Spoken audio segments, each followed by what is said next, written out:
Salam keluarga damai. Selamat berjumpa kembali dalam Samas Sabtu 16 Mei 2026. Tema kali ini adalah menjadi saksi. Nats yang kita ambil dari Kisah Para Rasul 1 ayat 8 sampai dengan 11. Tetapi kamu akan menerima kuasa kalau Roh Kudus turun ke atas kamu, dan kamu akan menjadi saksiku di Yerusalem dan di seluruh Yudea dan Samaria dan sampai ke ujung bumi. Sesudah ia mengatakan demikian, terangkatlah ia disaksikan oleh mereka, dan awan menutupnya dari pandangan mereka. Ketika mereka sedang menatap ke langit, waktu ia naik itu, tiba-tiba berdirilah dua orang yang berpakaian putih dekat mereka, dan berkata kepada mereka, "Hai orang-orang Galilea, mengapakah kamu berdiri melihat ke langit? Yesus ini yang terangkat ke surga meninggalkan kamu akan datang kembali dengan cara yang sama seperti kamu melihat dia naik ke surga." Sebelum kita lanjutkan, mari kita berdoa. Bapa di dalam surga, kami mengucap syukur atas kesempatan yang untuk merenungkan firman-Mu hari ini. Kami ingin belajar menjadi saksi-Mu yang sejati. Bukan hanya melalui kata-kata, tetapi melalui setiap tindakan, keputusan, dan setiap tanggung jawab profesional kami. Biarlah melalui renungan singkat ini, kami dikuatkan untuk memancarkan terang-Mu dimanapun Engkau menempatkan kami. Di dalam nama Tuhan Yesus Kristus, Sang Pemilik hidup, kami berdoa. Amin. Keluarga damai yang terkasih, di dalam ruang sidang, peran seorang saksi sangat penting. Seorang saksi tidak dipanggil untuk berpendapat atau beropini, tidak untuk berteori, apalagi untuk berbohong. Tugasnya hanya satu, yaitu menyatakan apa yang benar-benar ia lihat, yang dia dengar, dan yang dia alami sendiri. Kesaksian yang jujur memiliki kuasa untuk mengubah jalannya pengadilan dan menghadirkan keadilan. Demikian pula dalam kehidupan rohani. Menjadi saksi Kristus berarti kita berdiri di hadapan dunia sebagai ruang sidang untuk menyatakan kebenaran tentang kasih dan kuasa Yesus berdasarkan pengalaman pribadi kita bersamanya.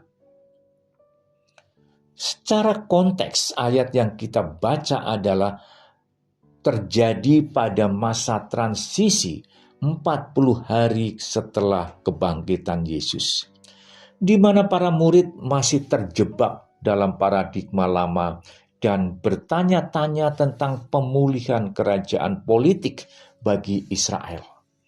Namun Yesus menggeser fokus mereka dari ambisi duniawi menjadi misi spiritual yang lebih besar melalui mandat terakhirnya sebelum naik ke surga.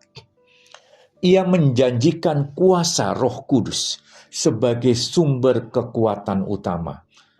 Dan menariknya, kata asli dari saksi yang digunakan dalam teks ini adalah martus, yang merupakan akar kata dari martir. Makna ini sangat mendalam, yaitu seorang saksi Kristus adalah seorang yang bersedia mempertaruhkan segalanya, bahkan nyawanya, demi kebenaran yang ia sampaikan. Pertanyaannya adalah bagaimana kita bisa menjadi saksi yang baik? Saya akan menyodorkan sebuah konsep untuk era sekarang, yaitu saya singkat menjadi ACT atau ACT. ACT adalah sebuah strategi Yang pertama adalah acquire atau mendapat. Untuk menjadi saksi kita harus mencari dan mendapatkan perjumpaan pribadi dengan Tuhan setiap hari, baik melalui firman, melalui doa, atau melalui pengalaman hidup yang kita alami. Tanpa materi yang kita dapatkan dari Tuhan, kita tidak punya apa-apa untuk disaksikan. Kita tidak bisa lagi menjadi saksi yang baik. Yang kedua adalah connect atau menyatukan.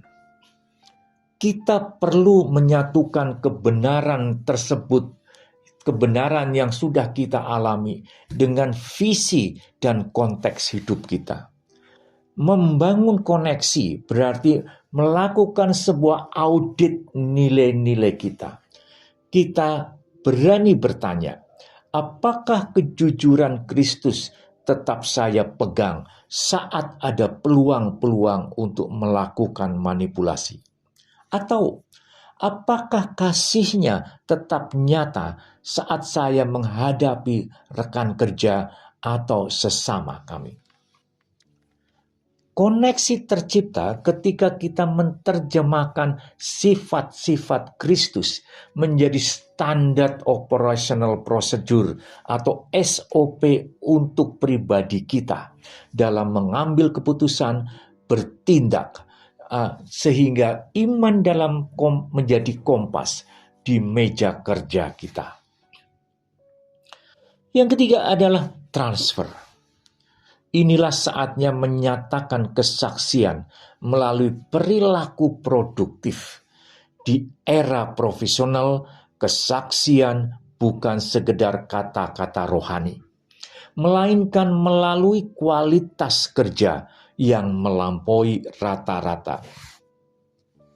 Perilaku produktif sebagai saksi berarti kita menjadi solusi di tempat kerja, menunjukkan disiplin tinggi, dan menghasilkan karya yang memberkati banyak orang. Ketika kita bekerja dengan integritas dan keunggulan, dunia akan melihat bahwa ada motor penggerak yang berbeda di dalam diri kita, yaitu kuasa Roh Kudus yang memampukan kita menjadi berkat secara nyata.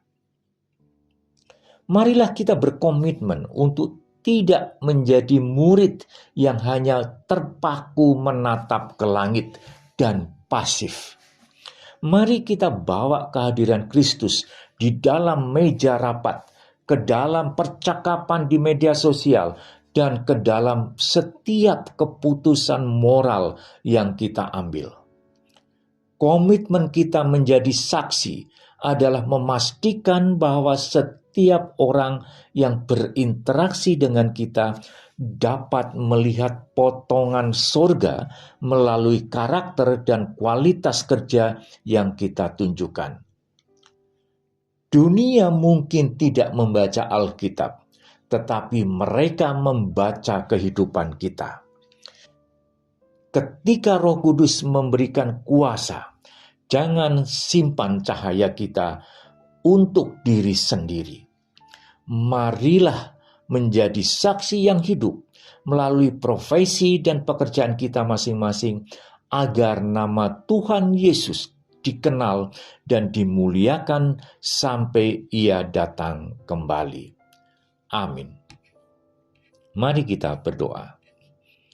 Tuhan Yesus, terima kasih atas pengingat-Mu bahwa Engkau telah mempercayakan mandat yang besar bagi kami. Kami sadar bahwa tanpa kuasa Roh Kudus, kami mustahil dapat menjadi saksi yang berdampak di tengah tantangan zaman ini. Oleh karena itu, Tuhan, mampukan kami untuk menerapkan strategi acquire, connect, dan transfer dalam menjalani kehidupan nyata kami di tengah-tengah pekerjaan kami masing-masing. Urapi tangan kami agar setiap pekerjaan yang kami hasilkan menjadi cerminan dari keunggulan-Mu, Urapi hati kami agar integritas-Mu menjadi standar hidup kami, baik saat dilihat orang maupun saat kami sendirian. Dalam nama Tuhan Yesus kami memohon. Amin.